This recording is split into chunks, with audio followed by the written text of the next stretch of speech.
Bagamat nasa The Hague, Netherlands, hindi apektado ayon kay Vice President Sara Duterte ang kanyang trabaho bilang ikalawang pinakamataas na opisyal sa Pilipinas. Tuloy-tuloy ani VP Sara ang pagserbisyo ng Office of the Vice President para sa mga Pilipino. Pero binigyang diin niya na bilang pangalawang Pangulo, may tungkulin din siya kay dating Pangulong Rodrigo Duterte na isang Pilipino na kasalukuyan ay nakakulong sa International Criminal Court o ICC Detention Center. Huwag na nating isipin na tatay ko siya.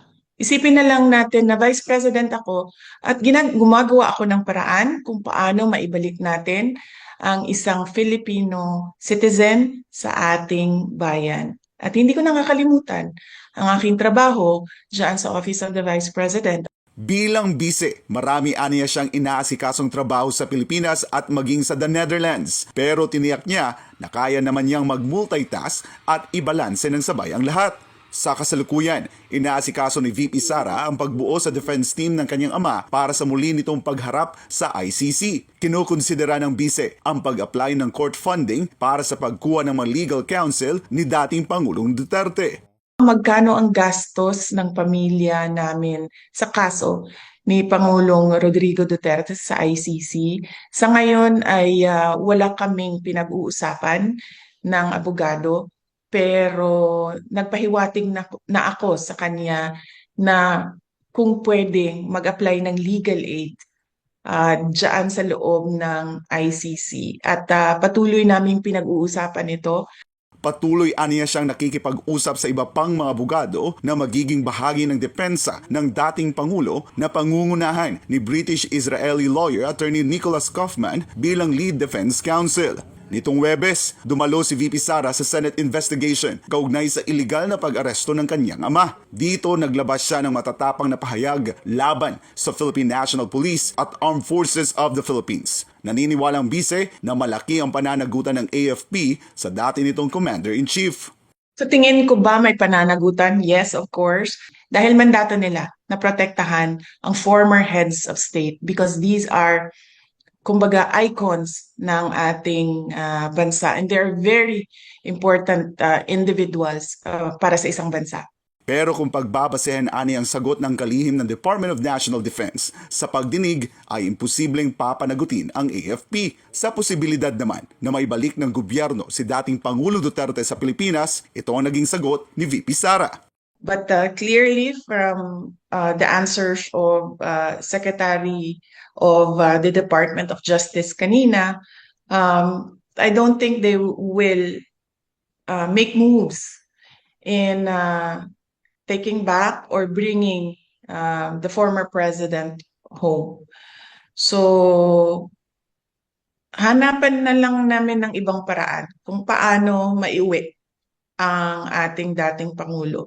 And he expressed that already as well. Kasi sinabi niya na magme-mayor pa siya, magiging mayor pa siya. And he needs to go back home because he needs to serve the people of Davao City. Ibinahagi naman ni VP Sara na halos araw-araw niyang nadadalaw ang kanyang ama sa loob ng detention center. Tiniyak ng bise na nasa maayos na kalagayan si dating Pangulong Duterte. Para sa Diyos at sa Pilipinas kumahal, ako si Jason Rubrico, SM9 News. Muling iginiit ng isa sa mga abogado ni dating Pangulong Rodrigo Duterte na isang diffusion request at hindi red notice ang natanggap ng gobyernong Marcos Jr. mula sa International Criminal Court.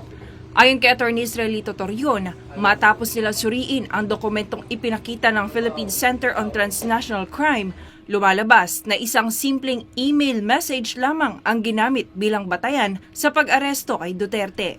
Yung pumunta yung head ng PCTC, ang pinapakita, hindi nga natin na-picturean. Ngayon, after review, parang email message lang. It turned out to be a mere diffusion notice. Paliwanag pa ni Atty. Torion, ang diffusion notice ay isang simpleng request o alerto mula sa ibang bansa na hindi pa dumaan sa masusing verifikasyon o review ng Interpol.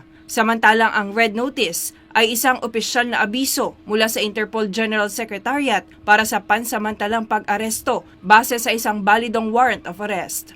Para lang maintindihan ng ating mga kababayan, informal pa yan. hindi pa yan dumaan ng formal review ng General Secretariat po ng Interpol. Etong diffusion is not subject to prior verification or validation by Interpol before being circulated, no? Wala pa itong hindi pa ito na-verify talaga or na-validate ng Interpol. Whereas ang red notice goes through a formal review by Interpol to ensure compliance with its constitution, particularly regarding political, military, religious, or racial issues. Giit ni Atty. Torion, mahalagang maipaliwanag ito sa publiko, lalo na sa mga opisyal na nanguna sa operasyon ng pag-aresto upang maunawaan ang mga posibleng pananagutan sa kanilang naging hakbang. Sa huli, may naging mensahe rin si Atty. Torion para kay General Torre na nanguna sa pag-aresto kay Duterte patungkol sa patuloy nitong pagsunod sa mga utos ng nakatataas. So sana i-consider din niya yan. No? Sana i-consider din niya yan kasi at the end of the day, all of us will be subject to reckoning. It may be a judicial reckoning, legal reckoning, but also moral reckoning and godly reckoning. No? So I hope he will consider that because ngayon, maybe he's so confident because yung principals niya ay in power. But I hope he will also consider the fact that, everything has a tipping point. And the only permanent thing in this world is change. And once the winds of change will, happen. Ang usapin tungkol sa pag-aresto kay dating Pangulong Rodrigo Duterte ay hindi lamang simpleng isyu ng batas. Ito ay isang hamon sa ating sistema ng hustisya sa ugnayan ng Pilipinas sa mga pandaigdigang institusyon at sa pananagutan ng mga opisyal na nasa likod ng aksyon. Sa huli, hindi sapat ang pagsunod lamang. Dapat tiyakin na tama at makatarungan ang bawat hakbang, lalo na kung nakataya ang soberanya ng bansa at ang tiwala ng mamamayan. Ito si Jane Conita, inyong citizen correspondent nag-uulat para sa Diyos at sa Pilipinas nating mahal. Have the legal for what? I am a citizen of this country, a former president, and you show me a piece of... Mariing pinabulaanan ni Senador Ronald Bato de la Rosa na kasalukuyan siyang nagtatago mula sa posibleng pagpapaaresto sa kanya ng International Criminal Court o ICC. Sa kabila ng mga pangyayari ay naniniwala pa rin si de la Rosa na may hustisya pa rin sa bansa dahil mayroon pang Korte Suprema na siyang itinuturing niyang huling pag-asa para makamit ang katarungan. Sana manindigan ng ating Supreme Court, no? Huwag sila magpadala sa Malacanang o sa Executive Department of Government. Dapat panindigan nila na sila ay independent at may sariling decision. Dapat hindi sila magpa-improvinsya.